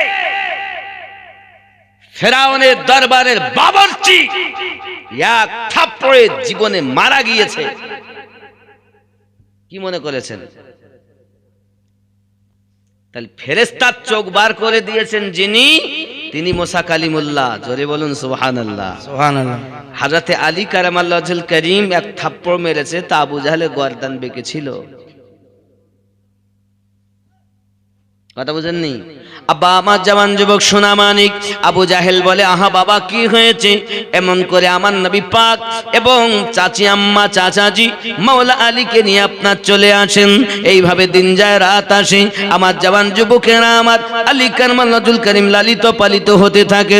এই জওয়ান যুবক পৃথিবী সরজমিনে বড় আদর যত্ন করে আমার নবী পাকের যখন 8 বছর বয়সে চাচা দাদাজি ইন্তেকাল করতেছেন বাবা, তখন তার 12টি সন্তানের ভিতরে সবকে ডাক দিয়ে এক জায়গায় বসিয়েছেন।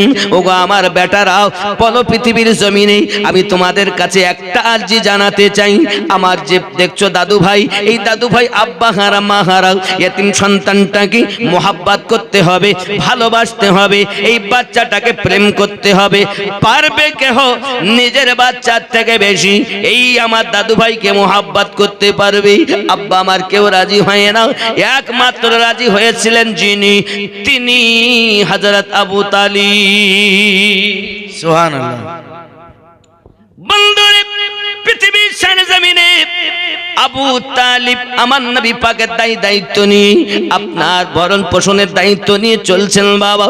এমনি করে যখন আমার নবী পাকের 40 বছর বয়স হলো, আল্লাহ এলানে, আল্লাহ পাকের ঘোষণাকৃত তাওহীদের এলান আরম্ভ করে দিয়েছেন।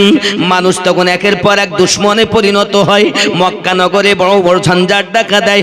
এই জওয়ান যুবক, ওই সময়তে আমার আপনার নবী পাক সাল্লাল্লাহু আলাইহি ওয়াসাল্লামের একমাত্র সাহারা যিনি ছিলেন, তিনি ছিলেন আলী রাদিয়াল্লাহু তাআলা আনহুর পিতা। আব্বা আমার শুধু এতটুকুই নয়, হযরত আলী কারামাল্লাহুল করিম ধীরে ধীরে আপনার কিনা বড় হয়েছেন। আস্তে আস্তে করে আপনার কিনা দেখা যায় নবী আমার যখন নবুয়ত এলান করলেন, আল্লাহ পাকের নবী আম্মা খাদিজাতুল কুবরা রাদিয়াল্লাহু তাআলা আনহার কাছে এসে যখন নবুয়তের কথা বললেন, বাবা আমার আম্মা খাদিজাতুল কুবরা রাদিয়াল্লাহু তাআলা আনহা মহিলাদের ভিতরে সর্বপ্রথম কালেমা পড়ে মুসলমান হয়েছেন। বাবা আমার বালকদের ভিতরে হযরত আলী কারামাল্লাহুল করিম 9 বছর বয়সে তাওহীদ ও রিসালাতের ঘোষণা দিয়ে কালেমা পড়ে মুসলমান হয়েছে। সুবহানাল্লাহ। সুবহানাল্লাহ। রুহানি জগতে ঈমানদার, প্রকাশ্য 9 বছর শরিয়াতে।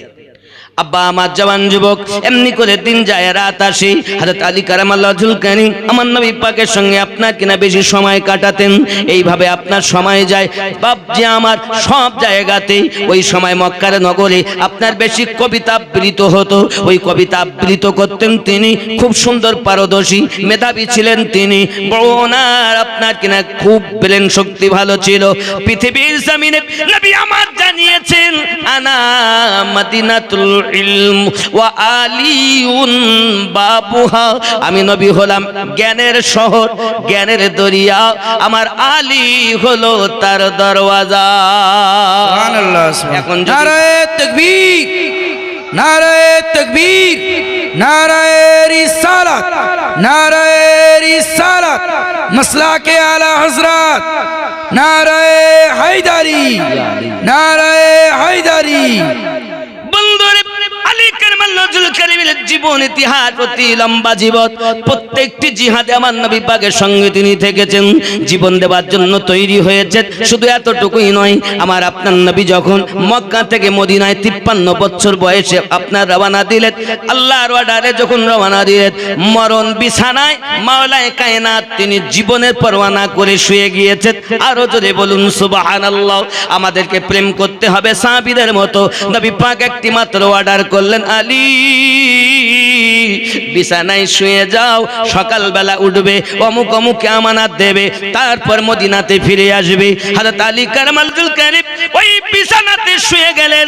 হাদিস বর্ণনা করতেছে বাবা, প্রত্যেক গোত্র থেকে মানুষ এসে, কেউ বা আপনার কিনা 40 জনের কথা, কেউ বা 80 জনের কথা বর্ণনা দিয়েছেন। জওয়ান যুবক আমার সোনা মানিক, আমার নবী পাকের মুহাব্বতে মাওলায়ে কায়নাত যখন শুয়ে গিয়েছেন, ঘুমিয়ে গিয়েছেন বাবা আমার, এমন সময়তে নবী আমার রওনা দিয়েছেন। সকাল হয়ে গেল, সকাল বেলাতে সবাই বলা বলি করছে, আহা ঘর থেকে আলী বার হয়ে আসছেন। নবী কোথায় গেলেন? আলীকে জিজ্ঞাসা করছেন, আলী মুস্তাফা কোথায় গিয়েছেন? সঙ্গে সঙ্গে বলছেন, আমি কি করে বলবো, আমি তো ঘুমাচ্ছিলাম। আমি কি করে বলবো, আমি তো ঘুমাচ্ছিলাম। হে বাপজি আমার, রাগ হয়? ছেড়ে দেবো? ব্যাপার কি ওঠাওঠি?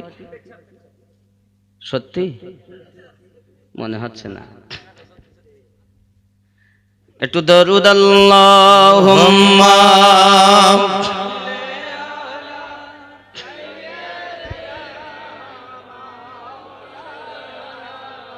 মুহাম্মদ ওয়া আলা সাইয়্যিদিনা।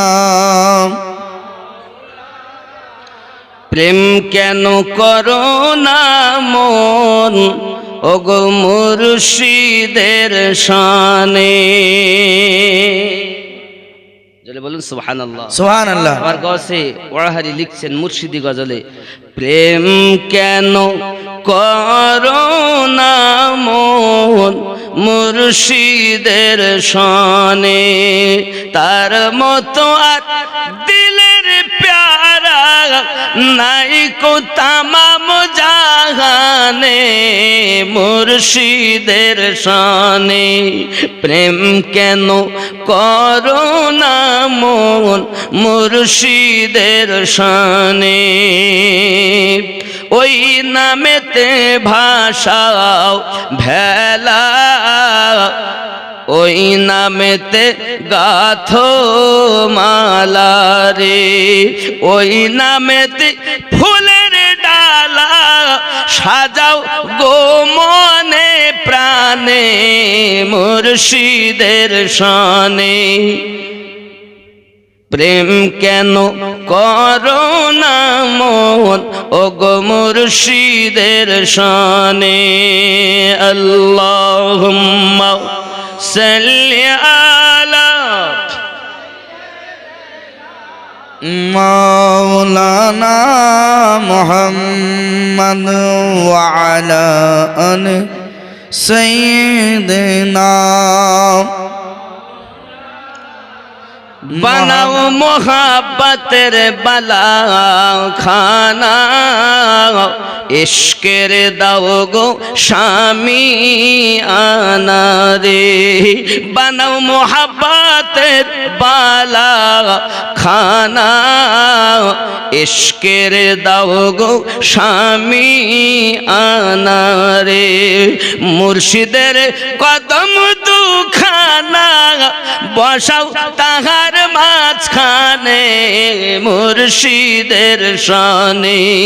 প্রেম কেন করো না মন, মুর্শিদের শানে, জপ ওই নাম দিবা রাতে, ওই নামের বাতি করো হাতে রে, দয়াল মুর্শিদ ভিন্ন তোমার সাথে, কে যাবে শেষের দিনে, মুর্শিদের শানে। প্রেম কেন করো না মন, মুর্শিদের শানে।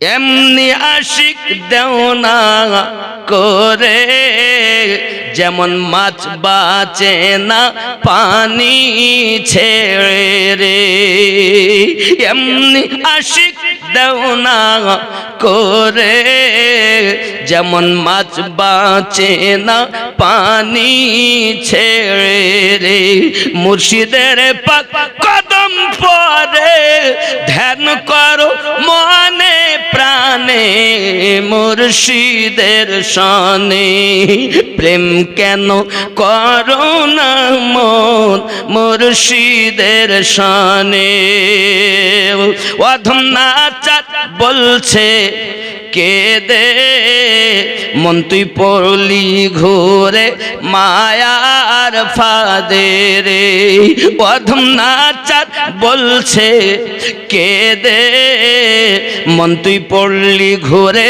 মায়ার ফাঁদে রে পাক পদম পে আধারে হারালি মিসের টানে মুর্শিদের শানে প্রেম কেন করো না মন মুর্শিদের শানে আল্লাহুম্মা সাল্লি আলা মাওলানা মুহাম্মদ ওয়া আলা আলি সাইয়্যিদিনা মাওলানা বন্ধুরে মাওলাই কায়নাত শ্রী খোদা কারমাল্লাহুল করিম মক্কা মুকাররমায় আবার রাসূলে পাকের কথা মোতাবেক আমানাতগুলো বন্টন করে উনি মদিনাতুল মুনাওয়ারাতে রওনা দিয়েছেন বাবা উটের পিঠে করে বাবা আমার কষ্ট করে 350 মাইল পথ তিনি রওনা দিয়ে মদিনায় পৌঁছিয়ে গেছেন আমার নবী পাক আপনার কি নাও মদিনাতুল মুনাওয়ারায় মসজিদ নববীর কিছুটা দূরে ওইখানে আপনার নবী পাক অবস্থান করতেছেন হযরতে আলী কারমাল্লাহুল করিম যখন পৌঁছে গেছেন সিদ্দিক আকবর জিজ্ঞাসা করে আলী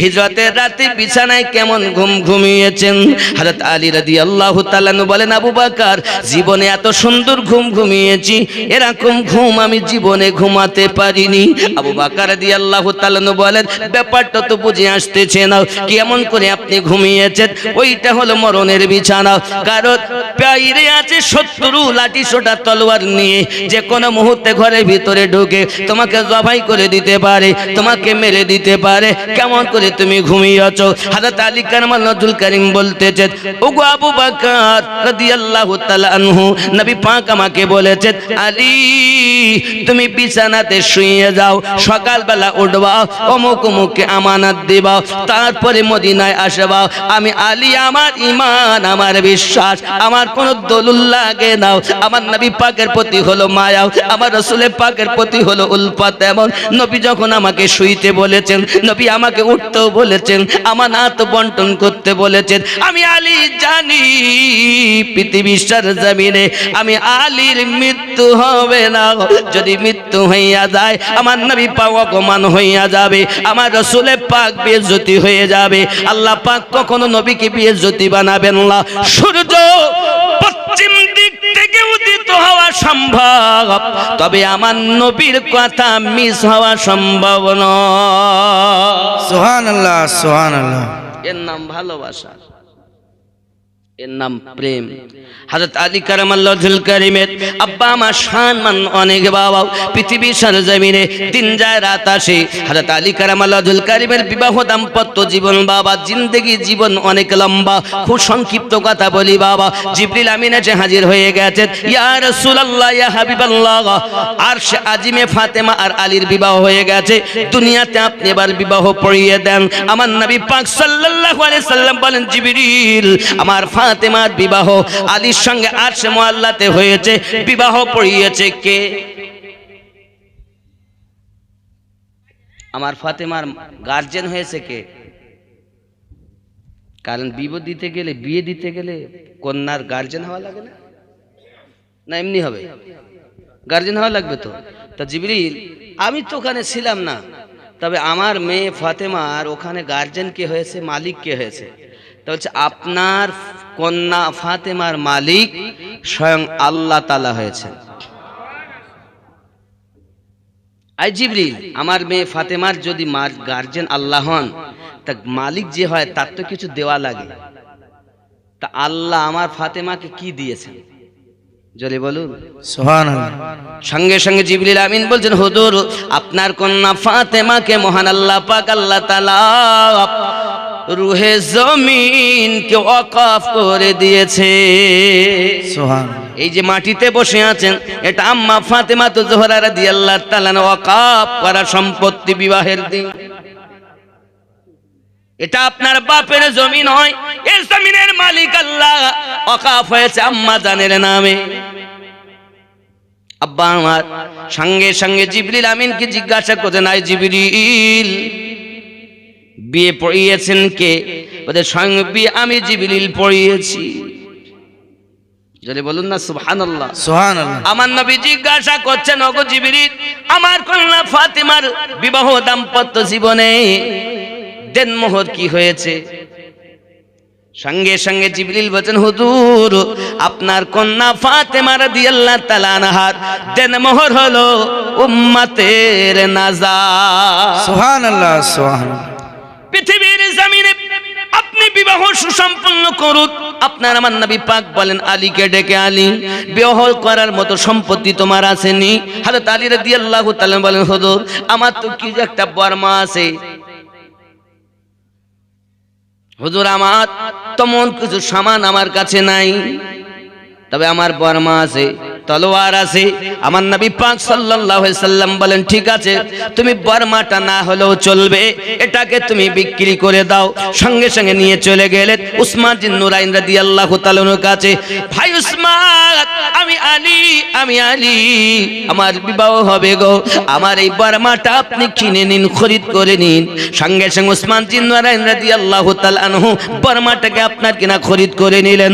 খরিদ করে নেওয়ার পরে আবার উপহার দিলেন, আলী, এই বর্মাটা আমার নিয়ে কোনো কাজ হবে না, যুদ্ধের সময় আপনার এটা প্রয়োজন গো আলী, এর জন্য আমি আমার পক্ষ থেকে আপনার জন্য তোফা দিয়ে দিলাম। সুবহানাল্লাহ। ইমান কত জোর! উসমান বিন নুরাইন রাদিয়াল্লাহু তাআলা আপনার কিনা দিয়ে দিয়েছেন গো সোনা মানিক আমার, উনি আপনার কিনা নিয়েছেন। আব্বা আমার চলে আসতেছেন আম্মা ফাতেমা জোহরা রাদিয়াল্লাহু তাআলার সঙ্গে মাওলা আলী কারমালাজুল কারীমের বিবাহ সুসম্পন্ন করা হয়েছে। আরো জোরে বলুন সুবহানাল্লাহ। সুবহানাল্লাহ। শুধু এতটুকুই নয় বাবা, বিবাহের পর আমার নবী পাক আলী কারমালাজুল কারীম ও কন্যা ফাতেমাকে মসজিদে রেখেছেন। দুইজনাই পাক, মসজিদও পাক। আব্বা আমার সোনা মানিক এত বড় মার্তবা পৃথিবীতে আর কাউকে হয়নি। আব্বা আমার জওয়ান যুবক হযরতে আবু বকর রাদিয়াল্লাহু তাআলা আনহু বলেন, আয় আলী, আপনার যে মার্তবা, আপনার যে শান পৃথিবীর জমিনে এ বড় শান পৃথিবীতে দেওয়া হয়েছে, আমি দেখতেছি আপনার শান অনেক বেশি। কি ফজিলত? पहली फजीलत है कि आपने फातिमा तो ज़ोहरा का निकाह उससे किया। प्रथम पुरस्कार হলো ফজিলত, ফাতেমাকে আপনি স্ত্রী রূপে পেয়েছেন। 2 নাম্বার, মসজিদ নববীতে স্থান পেয়েছেন। আর वहाँ হালাল से मुझे হালাল नहीं, আর যেটা সবার জন্য হারাম সেটা আপনাদের দুইজনের জন্য ছিল হালাল। সুবহানাল্লাহ। এই মার্তবা আমার নবী দিয়েছেন। আবু হুরায়রা রাদিয়াল্লাহু তাআলা থেকে হাদিসটি বর্ণিত। জোরে বলুন সুবহানাল্লাহ। সুবহানাল্লাহ। বন্ধুরে, হযরত আলী কারমালাজুল কারীমের পাওয়ার, এত শান, এত মান। আব্বা আমার সোনা মানিকেরা, আলী কারমালাজুল কারীমের তুলনা হবে না বাবা। তিনি হলেন বেলায়েতের সরতাজ, বেলায়েতের সরদার। সোনা মানিক আমার হযরত আলী কারমালাজুল কারীম থেকে সমস্ত তরিকতের সাজারা এসেছে।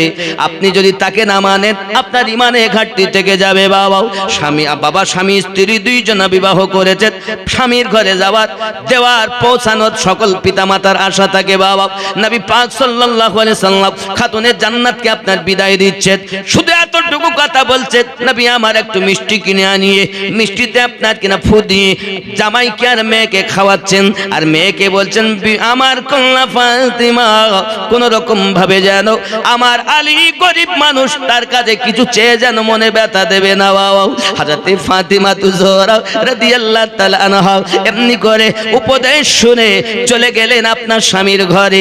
বাবার সঙ্গে কাউকে পাঠাননি, কারণ পাঠাতে গেলে তো আপনার কিনা জায়গা নাই। তেমন সোনা মানিক আমার আম্মা খাদিজাতুল কুবরা রাদিয়াল্লাহু তাআলা মাওলানা বলেছিলেন ফাতেমা আমি যদি জীবনে বেঁচে থাকি তোমার বিবাহ সময় বিবাহের পরে তোমার সঙ্গে আমি যাব গো মা কিন্তু ফাতেমা কান্না করতেছেন আব্বার কাছে দয়ার নবী বলছেন ফাতেমা কাঁদো কেন গো মা তুমি আমার কলিজার টুকরা পৃথিবীর সরজমিনে আমি নবী যেদিন আম্মা হারিয়েছি তুমি ফাতেমাকে জবে থেকে পেয়েছি আমি নবী মা হারা বেদনা ভুলে গিয়েছি তোমার চোখে পানি হলে যেন আমি নবী সহ্য করতে পারি না গো ওগো আমার কন্যা কেন তুমি কাঁদছো একবার বলো না খাতুনে জান্নাত ডাক দিয়ে বলতেছেন হুজুর ওগো আব্বাজান আমার বড় মায়ের কথা মনে পড়ে যায় আমার আম্মা আমাকে বলেছিলেন ফাতেমা তুমি যখন শ্বশুর বাড়ি প্রথম যাবে আমি খাদিজা তোমার সঙ্গে যাব আমার আম্মা দুনিয়াতে নাই আমি ফাতেমা এই জন্য কান্না করতেছি নবী আমার ডাক দিয়ে বলতেছেন ফাতেমা মক্কা নগরে আমি যদি ডাক দিয়া বলি এইভাবে এই মদিনাতুল মুনাওয়ারাতেও যদি আমি বলি সবাই যাওয়ার জন্য প্রস্তুত হবে সব নারীরা যাওয়ার জন্য তৈরি হবে কিন্তু আমার আলীর ছোট্ট একটি ঘর ওই ঘরে যদি তোমাকে নিয়ে থাকে আর একজনকে নিয়ে গেলে কোথায় থাকতে দেবে মা চলে যাও স্বামীর ঘরে কোনো দুঃখ নাই জেনে রাখবে পৃথিবীতে যদি তোমার কষ্ট হয় পৃথিবীতে যদি তোমার কষ্ট হয় সহ্য করবে স্বামীকে যেন ব্যথা দেবে না মা খেয়াল রাখবে স্বামীকে খেদমত করবে স্বামীর উপরে যেন কথা বলবে না সব সময় স্বামীকে মোহাব্বত করবে হযরত আলী কারামাল্লাহুল কারীমকে ডেকে বলতেছেন এবার আলীর কাছে এসেছেন আলী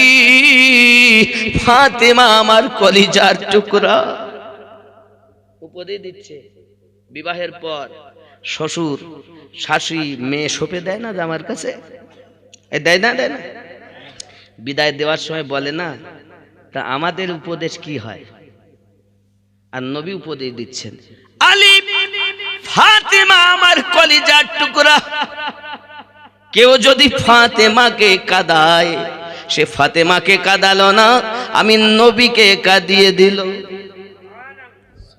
এ আলী আমার কন্যা ফাতেমাকে জানো তুমি কাঁদাবে না আমি নবী সইতে পারবো না আলী শোনো তুমি আমার কন্যাকে নিয়ে যাচ্ছ পৃথিবীর জমিনে সব থেকে নসিবওয়ালা ভাগ্যবান পুরুষ হলে তুমি বন্ধু আমার নবী পাক উপদেশ দিলেন মেয়েকে আর জামাইকে একটু মিষ্টি মুখ করালেন বিদায় দিলেন চলে যাচ্ছেন বাবা আমার নবী পাক কন্যা বিদায় দিতে কত ব্যথা কত কলিজায় ব্যথা প্রত্যেক পিতা প্রত্যেক মাতা যখন সন্তান বিদায় দেয় বিবাহের সময় সব মা সব পিতারাই কাঁদে কাঁদে না কাঁদে না কেন কাঁদে মায়ার দুনিয়া এটা হলো আলামে নাসুত আলামে খালক বাবা এটা মায়ার দুনিয়া এই আলামে খালকে মায়া সন্তানের সঙ্গে মায়া বিবির সঙ্গে মায়া বাপ মায়ের সঙ্গে মায়া বন্ধুর সঙ্গে মায়া মায়ার দুনিয়াতে মায়া করি আমরা চলেছি যুবকের খাতুনে জান্নাত রাদিয়াল্লাহু তাআলা আনহা স্বামীর ঘরে যখন গিয়েছেন আমার আম্মা জানার একটু খেয়াল করুন যখন স্বামীর ঘরে তিনি গিয়েছেন যদি মাওলা কায়নাত পা লম্বা করতেন ঘরের দেওয়ালের বাইরে একটা পা চলে যেতেন উনি খুব লম্বা মানুষ ছিলেন না তবে ঘরটা এত ছোট ছিল না স্বামীর ঘরে গিয়েছেন তেমন কিছু নাই রে বন্ধু যা দিয়েছেন আপনা আব্বা জান তাই নিয়ে গিয়েছেন আমার নবী পাক নামাজের বিছানা দিয়েছিলেন আল্লাহর কালাম কোরআন মাজিদ দিয়েছিলেন একটি জাতা দিয়েছিলেন যদি কন্যা সুবহানাল্লাহ সুবহানাল্লাহ আমাদের মায়েদের আমরা দেই টিভি ফ্রিজ টিভি দেখবে হায় হায় আর আমার নবী দিচ্ছেন আল্লাহর কালাম খাতুনে জান্নাতকে উপদেশ দিচ্ছেন একটু খেয়াল করবেন আমাদের উপদেশ কেমন হয় শুধু এতটুকুই নয় আম্মা জান স্বামীর ঘরে গেছেন 2 দিন 3 দিন কিছু খাওয়া নাই রে বাবা আমার নবী একদিন মেয়ের বাড়ি গেছেন বেড়াতে আম্মা জানের মুখটা যেন শুকিয়ে গেছে, আলী বাড়িতে নাই। নবী আমার জিজ্ঞাসা করেন, মা এরকম হালাত কেন? উনি সঙ্গে সঙ্গে বলছেন, আব্বুজি 3 দিন ধরে উনানো কিছু জ্বলে না। আমার নবী পাক খাতুনে জান্নাতের হাতখানা ধরে নিজের পেটে লাগাইয়াছেন। দেখেন আমার নবীর পেটে পাথর বাঁধা আছে। মারে, স্বামীর ঘরে তুই 3 দিন খেতে পাসনি, আমি দয়ার নবী আর 4 দিন ধরে কিছুই খাইনি। আম্মা পৃথিবীতে ইবাদতের পাবন্দি করবে, খাতুনে জান্নাতের ইবাদত এমন ছিল। আমার আম্মারা কিতাব বর্ণনা করতেছেন, আল্লাহ পাক কোরআন শরীফে জানিয়েছেন, ওয়াল্লাযীনা ইয়াবিতুনা লিরাব্বিহিম সুজদান ওয়া কিয়ামা। আল্লাহর কোরআনে আল্লাহ সাক্ষী দিলেন, আম্মা জান ফাতেমা জোহরা রাদিয়াল্লাহু তাআলা আনহা নামাজ পড়তেন। বাবা জীবনে তাহাজ্জুদের নামাজ তার কাজা হয়নি। পৃথিবীর জমিনে আম্মা জান নামাজে দাঁড়িয়ে গিয়েছেন, নামাজ পড়তেছেন, নামাজের সাজদা দিতেছেন। হযরতে বেলাল রাদিয়াল্লাহু তাআলা আনহুর আযানের ধ্বনি কানে এসে গেছে। আম্মা জান হাত দুটি তুলে কাঁদছেন আর বলছেন, আয় আমার রব, আয় আমার মালিক, রাতটাকে এত ছোট বানাইয়া দিয়েছো গো আল্লাহ। আমি ফাতেমার জীবন পরিপূর্ণভাবে ইবাদত হলো না, আমার মনে আমি শান্তি পেলাম না গো আল্লাহ। আমি ফাতেমার একটি সেজদা এখনো কমপ্লিট হয়নি গো আল্লাহ। হায় আমার রব, একটা সেজদায় কমপ্লিট নাই, হঠাৎ বেলালের আজান আমার কানে চলে এলো গো রব। আমি ফাতেমার মনে সন্তুষ্ট নয়, আমি ফাতেমার মনে সান্ত্বনা পেলাম না। আয় আমার মালিক, আমি ফাতেমার জীবন যতটা দিয়েছেন যদি একটা রাত বানাইয়া দিতেন, আমি ইবাদত করে আমার বেচেন কলিজাকে সান্ত্বনা দিতাম। আমার মায়েরা তাদের জিন্দেগিতে তাহাজ্জুদ নামাজ কাজা নাই, সারা রাত ইবাদত করে ফজরের আজান হয়ে যেত, আর আমার মায়েদের ঘুম গেল না, শুধু ঘুমিয়েই যায়। সময় পেলে সিরিয়াল দেখে। আগেকার সময় যখন সকালবেলার গ্রামে 12 হওয়া যেত, বাড়িতে কোরআন মাজিদের আওয়াজ শোনা যেত। আর এখন গ্রামে যদি বাড়ানো যায় তো শুধু নাক ডাকানো আওয়াজ শোনা যায়, আবার কারো ঘরে বেলা হয়ে গেলে সিরিয়ালের আওয়াজ শোনা যায়। জননী, সিনেমা সিরিয়াল দেখা বন্ধ করে দাও, আল্লাহর কোরআনটাকে খুলে দাও। নিশি রাতে উঠে একটু আল্লাহর দরবারে ঝুঁকে যাও। আমার আল্লাহ পাক বলেন, কোন বান্দা কোন বান্দি যদি আরামের বিছানা ত্যাগ করে দিই, আমি মাবুদের কাছে আপনার কিনা সেজদায় ঝুঁকে যায়, আমি আল্লাহ তাকে বন্ধু বানাইয়া নে। সুবহানাল্লাহ, সুবহানাল্লাহ। বন্ধুরে, আম্মা ফাতিমা জোহরা সালামুল্লাহি আলাইহা পৃথিবীর সরজমিনে এরকম শীতের রাত, বড় লম্বা রাত হতো। উনি লম্বা রাতে লম্বা সেজদা করতেন, সারা রাত কাটিয়ে দিতেন। রাত শেষ হয়ে যেত, আম্মা জানের সেজদা শেষ হতো না।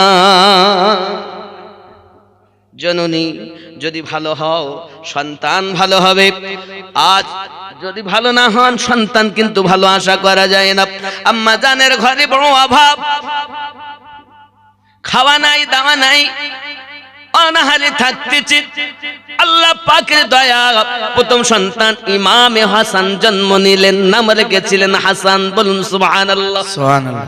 সন্তান জন্ম নিচ্ছেন, এক নামাজের ওয়াক্ত, অপর নামাজের ওয়াক্তে আম্মা জান নামাজ আদায় করছেন, কারণ ফাতেমাও পাক, সন্তান তিনিও পাক, যার সাথে বিবাহ হয়েছেন তিনিও পাক, যার কন্যা তিনিও পাক। সুবহানাল্লাহ।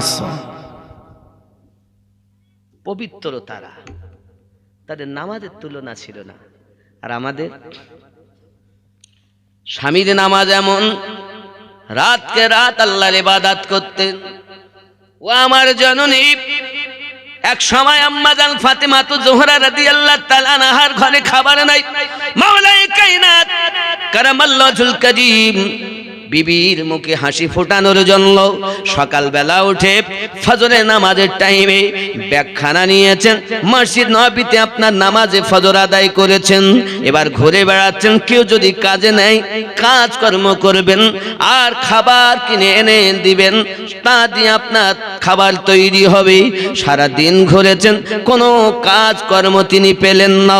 রাত হয়ে গেল, হে বাবাজি আমার সন্ধ্যা হয়ে গেল, মসজিদ নববীতে নামাজ আদায় করেছেন মাগরিবের, আব্বা আমার অপেক্ষা করে বসে রয়েছেন। বন্ধু এমনি করে আপনার কিনা বাড়িতে এসেছেন এশার নামাজ পড়ে, স্ত্রী খাতুনে জান্নাত রাদিয়াল্লাহু তাআলা আনহা স্বামীর অপেক্ষায় করে রয়েছেন। দরজার কাছে এসে সালাম দিচ্ছেন, আসসালামু আলাইকুম ইয়া আহলাল বাইত। উত্তর আসছে ওয়া আলাইকুমুস সালাম ওয়া রাহমাতুল্লাহ। দরজাটা খুলে গেল, ব্যাগটা খালি। স্ত্রী জিজ্ঞাসা করেন, স্বামী আমার আরাম করুন, আসুন আপনার কষ্ট হয়েছে একটু খেদমত করে দেই, বুঝি কর্ম আপনি আপনার হয়নি। হে বাবাজি, স্ত্রীর কথা শুনে দেখবেন স্বামী যতই কষ্ট করে বাড়ি আসুক না কেন, যদি তার স্ত্রী, মহিলাদের সব থেকে ভালো জিনিসটা হলো তার মুখের মুচকি হাসি। স্বামী যদি বাড়ি আছে, স্ত্রী যদি তাকে মুচকি হেসে দি একটুখানি আনন্দ দেয়, রাস্তার কষ্ট মেহনতের কষ্ট সব ভুলে যায়। আর বাড়ি আসার সঙ্গে সঙ্গে যদি বিবি শুরু করে দেয়, তুমি এখন দাঁড়িয়ে যাও, তোমার ভাই কি করেছে জানো, তোমার মা আমার সাথে কত কুটকুট করে জানো, ও তো একে জ্বলি পুড়িয়ে গেছে, নাংলা পাচন দিয়ে মার শুরু হয়ে গেল। অনুরোধ করব মায়েদের কাছে, স্বামী যখন কোথা থেকে আসবে তো স্বামীকে সর্বপ্রথম কাজ হলো মোহাব্বত করে, যদি আসে, স্বামীদের কাজ হলো সালাম দেওয়া, দরজায় এসে কি দিবে, সালাম দিবে, দিবেন তো নাকি? জিন্দেগিতে দেইনি,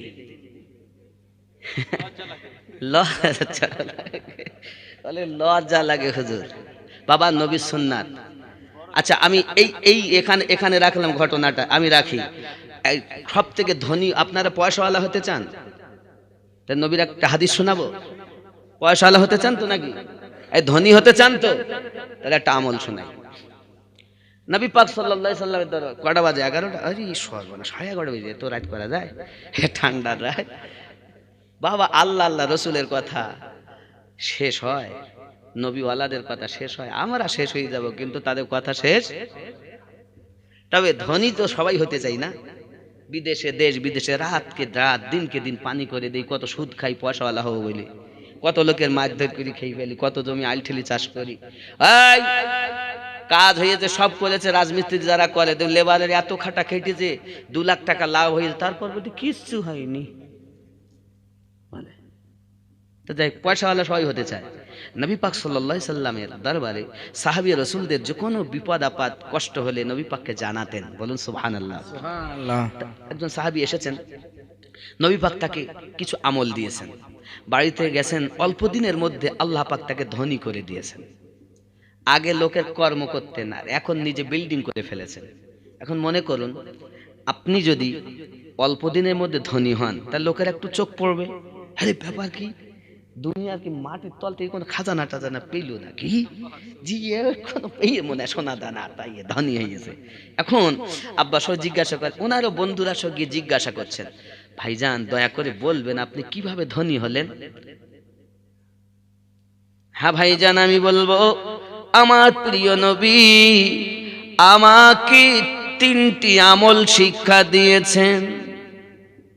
কোন দুনিয়ার খাজানা পাইনি, মাটির তলতে কোনো স্বর্ণ পাইনি, আমার নবীর দেওয়া আমল করেছি, আল্লাহ ধনী বানিয়েছে।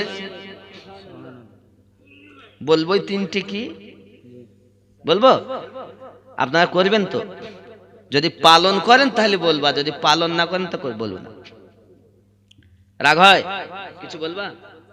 যাও ঘুরে এসো, প্লাস মাইনাস হয়ে যাক। সুবহানাল্লাহ জোরে লা ইলাহা ইল্লাল্লাহ লা ইলাহা লা ইলাহা ইল্লাল্লাহু মুহাম্মাদুর রাসূল